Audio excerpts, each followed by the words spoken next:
एक गांव में दो भाई रहते थे। बड़ा भाई गंगाराम बहुत अमीर था। उसके घर में किसी भी चीज की कमी नहीं थी। वही छोटा भाई सेवकराम बहुत ही भोला और नेक दिल इंसान था। उसके परिवार में उसकी पत्नी और एक बच्चा था। वह इतना गरीब था कि वह मिट्टी के मकान में रहता था। गंगाराम की पत्नी के 3 पुत्रियों के बाद पुत्र हुआ था, तो गंगाराम ने एक बड़ा प्रोग्राम रखा जिसमें उसने गांव के और बाहर के बड़े बड़े अमीर लोगों को बुलाया था। सुबह से ही गंगाराम के घर के चारों ओर चहल पहल थी। कहीं पकवान बन रहे थे तो कहीं बच्चे खेल रहे थे और कहीं मेहमान आ रहे थे। गंगाराम के घर के चारों ओर खुशी का माहौल था। धीरे धीरे चारों ओर के मेहमान आ गए, पर आपके छोटे भैया सेवक कहीं दिखाई नहीं दे रहे हैं। अभी तक आए नहीं। आपने गांव में सबको बुलावा दिया है ना?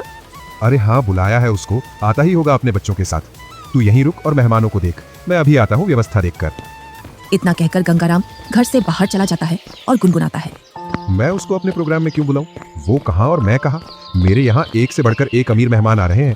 अगर किसी को पता चल गया कि मेरा भाई इतना गरीब है तो मेरी नाक कट जाएगी। कुछ गांव के लोग सेवकराम के घर के आगे से गंगाराम के प्रोग्राम में जा रहे थे और सेवकराम अपने घर से खेतों पर जाने की तैयारी कर रहा था। जैसे ही वह घर से बाहर निकलता है तो उसको कुछ गांव वाले मिल जाते हैं। अरे सेवकराम, तू अपने भाई के घर नहीं गया? तेरी भाभी के बहुत दिनों बाद लड़का हुआ है। इसी उपलक्ष्य में तेरे भाई ने बहुत बड़ा प्रोग्राम रखा है। तू तो चाचा बन गया है और तू यहाँ, जबकि तुझे तो अपने भाई के घर सबसे पहले पहुँचना था। सेवकराम ये सुनकर दंग रह जाता है। इस बारे में उसे कुछ भी पता नहीं था, पर वह गांव वालों के सामने ऐसे बोलता है जैसे उसे पहले से सब पता है। अरे हाँ भाई, मुझे भी जाना है। बस थोड़ा सा खेतों पर काम बचा है, उसको मैं पूरा करके आता हूँ। जल्दी काम पूरा करके आ भाई। सुना है भाई गंगाराम ने बहुत ही स्वादिष्ट पकवान बनवाए हैं और उसने खाने पर पूरे गांव को बुलाया है। हाँ, ये तो बड़ी ही अच्छी बात है। तुम लोग चलो, मैं आता हूँ। जैसे ही गांव वाले वहां से निकल जाते हैं तो सेवकराम का मुंह उतर जाता है। ये तो बहुत खुशी की बात है, पर इसके बारे में तो मुझे कुछ पता ही नहीं है। चलो, मेरे बड़े भाई के घर पुत्र रत्न तो आया और मैं फिर से चाचा बन गया, पर मुझे इस बारे में कुछ बताया भी नहीं। शायद काम काज ज्यादा है, इसी वजह से मुझे बताना भूल गया होगा, वरना ऐसा हो नहीं सकता कि मेरा भाई मुझे न बुलाए। अरे भाग्यवान, तुमने सुना? तुम्हारी जेठानी के लड़का हुआ है। कुछ गांव वाले इधर से गुजर कर जा रहे थे। क्यों ना अपन भी चलें बड़े भाई के यहाँ? सुना है बहुत ही अच्छे अच्छे पकवान बने हैं वहाँ पर। अरे, ये तो बड़ी खुशी की बात है।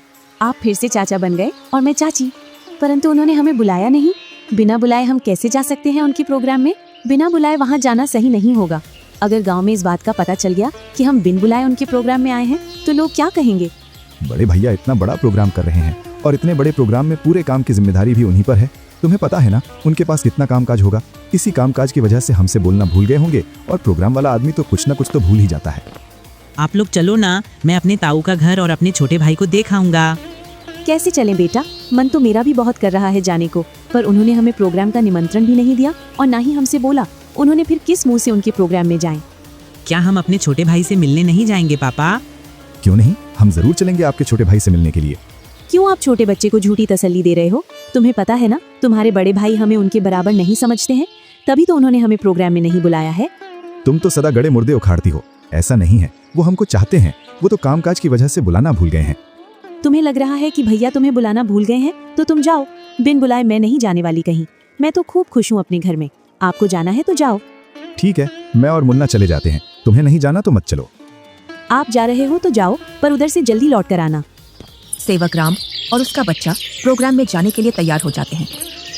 अब तुम प्रोग्राम में जा रहे हो तो बच्चे को देने के लिए कुछ तो ले जाना पड़ेगा। हाँ, बहुत देर से मैं भी यही सोच रहा था, बच्चे के लिए क्या ले जाऊं, और बाजार से ले जाने के लिए मेरे पास पैसे भी नहीं हैं। आप तो ये लकड़ी का झूला ले जाओ जो तुमने मुन्ना के लिए बनाया था। अब मुन्ना के कुछ काम का नहीं है। हाँ, यही ले जाता हूँ। इसमें बच्चा खूब आराम से सोएगा। सेवकराम उस झूले को उठाकर चल देता है और उसके साथ में उसका लड़का भी चल देता है। थोड़ी देर बाद दोनों प्रोग्राम में पहुंच जाते हैं। यहाँ तो खूब अमीर मेहमान आए हैं और बच्चे को देने के लिए शानदार और महंगी महंगी वस्तुएं लाए हैं। मेरा झूला तो इनके आगे कुछ भी नहीं है। सेवकराम मेहमानों पर महंगी महंगी वस्तुएं देखकर अपने झूले की ओर देखता है और मन ही मन में सोचता है, मैं क्यों इस झूले को यहाँ लाया? यहाँ तो एक से बढ़कर एक वस्तुएं हैं बच्चे के लिए। मैं भी क्या सोच रहा हूँ। भला हाथ की बनी चीज और बाजार की चीजों में अंतर होता है। बड़े भैया जरूर मेरे झूले को पसंद करेंगे, क्योंकि मेरा झूला सबसे मजबूत है, क्योंकि इसे मैंने अपने हाथों से बनाया है। और सेवकराम निसंकोच होकर मेहमानों के बीच में घूमने लगता है। वह देखता है कि उसके बड़े भैया और भाभी मेहमानों का स्वागत कर रहे थे। तभी गंगाराम की पत्नी की निगाह सेवक राम पर जाती है। तब वह गंगाराम से बोलती है, अरे भैया और मुन्ना तो आ गए, पर देवरानी नहीं दिख रही है। कहाँ आ गए? मुझे तो कहीं दिखाई नहीं दे रहे। वो रहे मेहमानों के बीच में। इधर सेवक राम के पास कुछ मेहमान आ जाते हैं। उसकी वेशभूषा देखकर मेहमान सेवक राम से पूछते हैं, अरे तुम कौन हो और ये कैसी वेशभूषा पहनकर आए हो और ये लकड़ी का झूला लेकर आए हो इस जमाने में? चलो तुम अपना परिचय दो, तुम कौन हो और यहाँ क्या कर रहे हो? इतना सुनकर सेवक राम संकोच में पड़ जाता है और मन ही मन सोचता है, अगर मैं इन्हें ये बताऊं कि मैं गंगाराम का छोटा भाई हूं तो ये लोग क्या सोचेंगे? एक भाई इतना अमीर और एक भाई इतना गरीब कि वो प्रोग्राम में एक जोड़ी कपड़ा भी सही से पहनकर नहीं आ सकता है। इससे अच्छा तो मैं झूठ बोल दूं। मैं गंगाराम जी का मजदूर। अरे तुम इतना क्यों घबरा रहे हो? डरो मत, बेझिझक होकर बोलो।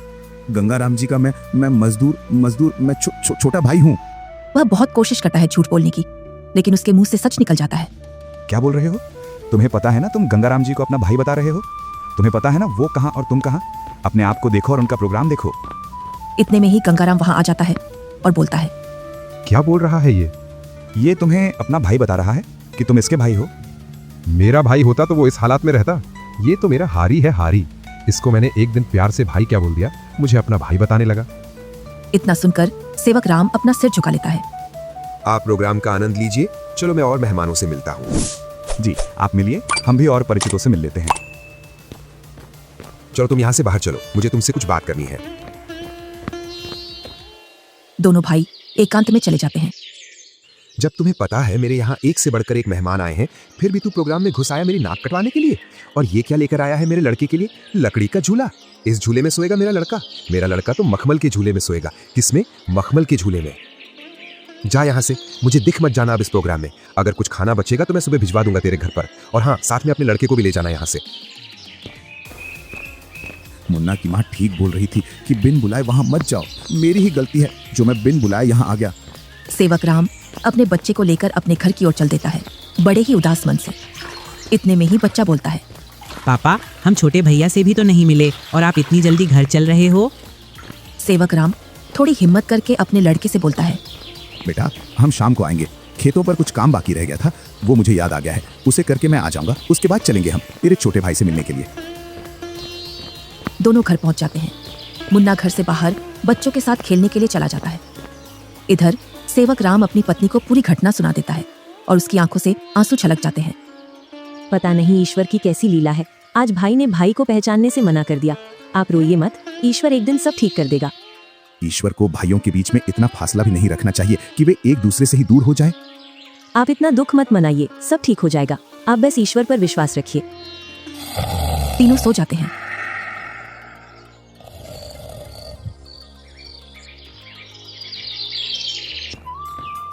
दूसरा दिन गंगाराम के दरवाजे को कोई बजाता है। पता नहीं अब कौन आ गया। कल का इतना थका हारा हूँ, फिर भी लोगों को समझ में नहीं आता है और आकर दरवाजा खटखटाने लग जाते हैं। गंगाराम जैसे ही दरवाजा खोलता है तो वह देखता है कि सामने एक साधु खड़ा है। क्या है महाराज, क्यों दरवाजे को बजा रहे हो? कुछ नहीं बेटा, बड़े जोरों की भूख लगी है। बस थोड़ा सा खाना मिल जाता तो मेरी भूख मिट जाती। क्या खाना? यहाँ खाना मुफ्त में नहीं मिलता है और ऐसी दोपहर में तुम्हें कहाँ से खाना ला कर दूं? बेटा घर में कुछ तो होगा, उसमें से ही कुछ खाने को दे दो जिससे मेरी भूख शांत हो जाए। इतना बड़ा गांव है, तुम्हें मेरा ही घर मिला खाना मांगने के लिए? यहाँ कुछ नहीं है, चले जाओ यहाँ से। इतना कहकर गुस्से में गंगाराम दरवाजा बंद कर लेता है। ईश्वर तुम्हें सदा खुश रखे बेटा। इतना बोलकर साधु वहां से चला जाता है। इधर गंगाराम की पत्नी गंगाराम से पूछती है, कौन आया था दरवाजे पर जो तुम इतने जोर से उस पर चिल्ला रहे थे? कोई नहीं, एक ढोंगी बाबा आया था दरवाजे पर, बोल रहा था खाना खिला दो, तो मैंने उससे मना कर दिया। यहाँ नहीं है खाना। तुम भी पता नहीं अब किस नशे में रहने लगे हो। कल का इतना सारा खाना बचा था, वो वैसे ही फेंकेगा। उसमें से कुछ खाना खिला देते। मैंने ये खाना गरीबों और ढोंगियों के लिए नहीं बनवाया है। ये खाना सिर्फ हम जैसे बड़े लोग ही खा सकते हैं। गंगाराम की पत्नी गुनगुनाते हुए वहां से अपने कमरे में चली जाती है। इनको तो पता नहीं अब किस बात का नशा आने लगा है। सीधे मुंह अब किसी से बात ही नहीं करते हैं। इधर साधु सेवक राम के घर के सामने पहुंच जाता है और बाहर से आवाज लगाता है, अरे घर में कोई है? अरे घर में कोई है? आवाज सुनकर सेवक राम घर में से बाहर निकल आता है। साधु को देखकर बोलता है, जी साधु महाराज, बताइए मैं आपकी क्या सेवा करूं? कुछ नहीं बेटा, बहुत तेज भूख लगी है। कुछ खाने को मिल जाए तो आत्मा तृप्त हो जाएगी मेरी। क्यों नहीं साधु महाराज, आइए आइए, जो कुछ हमारे घर में खाने के लिए मिलेगा हम आपको खिलवा देंगे। दोनों घर के अंदर चले जाते हैं। सेवक राम और साधु जमीन पर बैठ जाते हैं और सेवक राम अपनी पत्नी से बोलता है, अरे भाग्यवान, घर में कुछ हो तो खाने का साधु महाराज को ले आओ। सुबह की कुछ दाल रोटी रखी है और अभी खाना बनाने के लिए घर में कुछ भी नहीं है। अरे बेटी, तुम तो शर्माओ मत, जो घर में खाने का हो वही ले आओ, मैं तो खा लूंगा। सेवक राम की पत्नी जो घर में खाना था उसी खाने को गर्म कर लाती है। लीजिए साधु महाराज, गरीब के घर का खाना, हमारे पास तो खाने में यही है। अरे बेटी, तुम अपना मन इतना उदास मत करो, मैं तो ईश्वर की कृपा से जो मिलता है वही खा लेता हूँ। और तुम दोनों इतना उदास क्यों हो? कोई समस्या है आपके यहाँ? साधु महाराज, खेतों में इतना काम कर रहा हूँ, उतनी ही गरीबी आ रही है। गरीबी कम होने का नाम ही नहीं ले रही है। अब तो स्थिति ऐसी हो गई है, 2 वक्त का खाना भी बड़ी मुश्किल से मिलता है। पता नहीं ईश्वर हमारी कौन सी परीक्षा ले रहा है। ये कोई बीमारी तो है नहीं जिसका मैं आपको सही उपचार बता दूं बेटा। बस ईश्वर पर विश्वास रखो, सब सही हो जाएगा। फिर भी मुझे लगता है तुम मुझे तुम्हारी समस्या सही से बता नहीं रहे हो। इतना सुनकर सेवक राम और सेवक राम की पत्नी साधु महाराज को पूरी बात बता देते हैं कि किस प्रकार गंगाराम ने उनके साथ भेदभाव किया। साधु खाना खा लेता है। पता नहीं आपको हमारे हाथ का खाना कैसा लगा, सही लगा या नहीं। बेटी, तुम अपना मन उदास मत करो, तुम तो अन्नपूर्णा हो और तुम्हारे हाथ का खाना बहुत ही स्वादिष्ट है। इतना सुनकर सेवक राम की पत्नी खुश हो जाती है। तुमने बेटा आज मेरी आत्मा तृप्त कर दी है।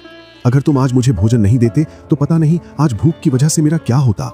साधु अपने थैले में हाथ डालता है और उसमें से एक पोटली निकालता है।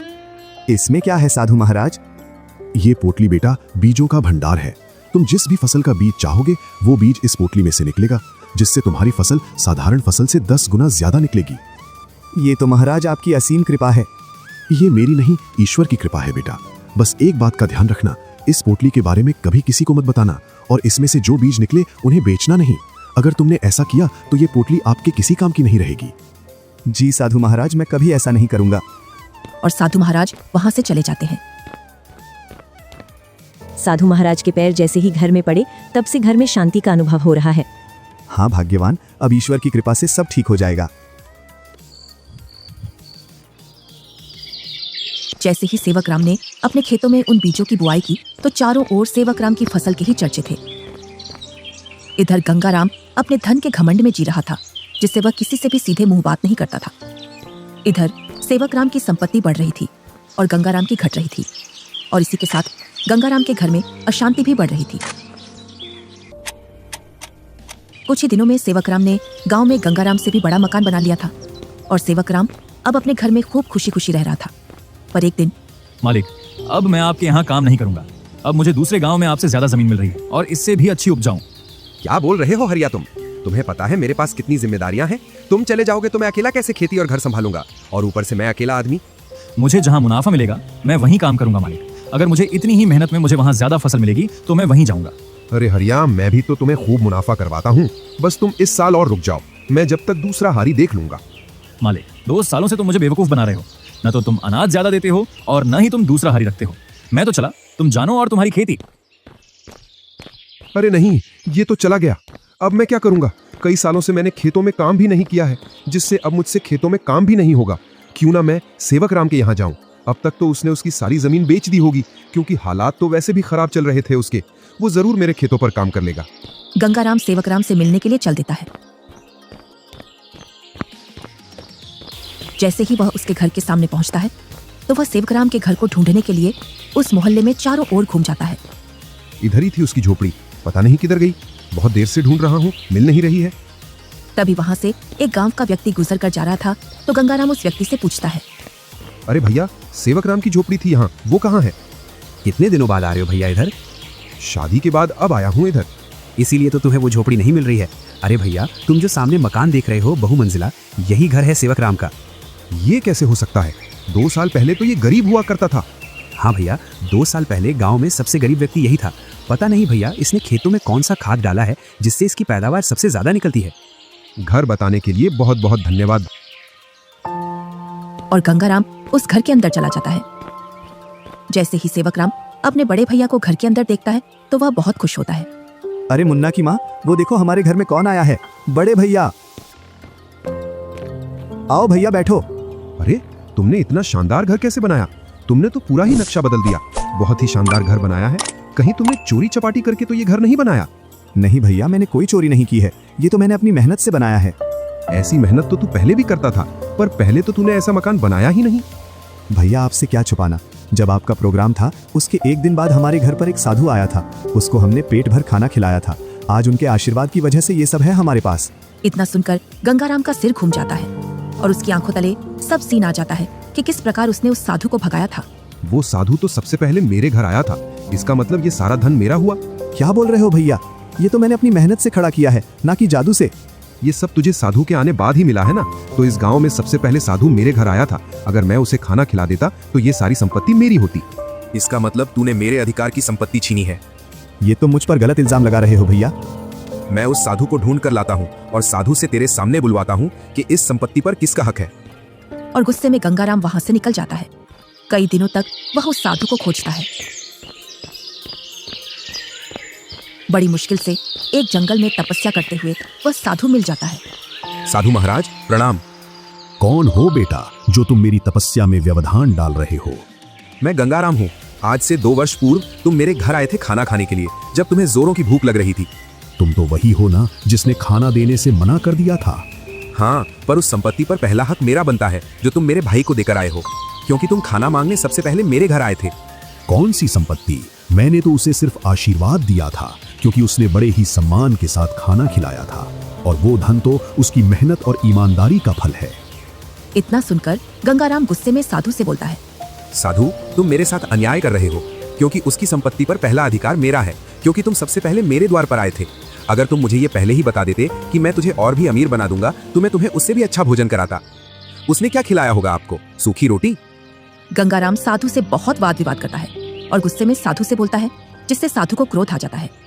बालक, तुमने मेरी सब्र की सीमा खत्म कर दी है। तुम मेरे श्राप से अब बच नहीं सकते हो।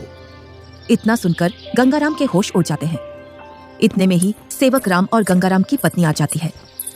क्षमा कीजिए साधु महाराज, क्षमा कीजिए। अरे बेटी, तुम क्यों माफी मांग रही हो? मेरे पति थोड़े उग्र हैं, उनको पता नहीं है किससे कैसे बात करना है। इतना सुनकर गंगाराम भी माफी मांग लेता है। गंगाराम, अभी तक तुम्हारा जो घर चल रहा था वो तुम्हारी पत्नी के निर्मल भाव की वजह से चल रहा था। अब तुम अपने लालच को छोड़ दो और दोनों भाई साथ साथ रहो, क्योंकि तुम्हारा छोटा भाई बहुत ही ईमानदार है। जी साधु महाराज। तुम्हें कैसे पता चला मैं यहाँ हूँ? आप जिस दिन साधु महाराज की खोज में निकले उसी दिन भैया मेरे पास पहुँच गए थे और उन्होंने आपके बारे में मुझे सब बता दिया था। भाई हो तो तेरे जैसा, मेरे जैसा भाई किसी को भी नहीं मिले।